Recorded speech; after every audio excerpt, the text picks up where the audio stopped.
Making your first $100 online feels like a milestone, and I still remember mine clearly. A while back, I was scrolling through endless how to make money videos, feeling overwhelmed and skeptical. But then I realized I just needed to start small and practical.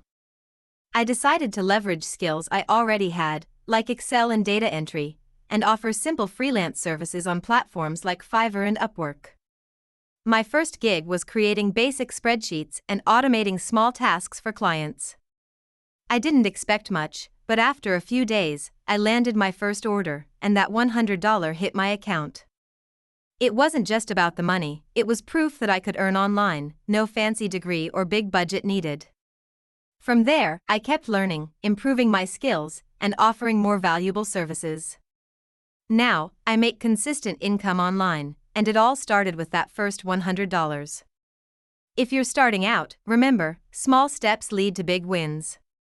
Use what you know, start freelancing, and don't be afraid to learn as you go.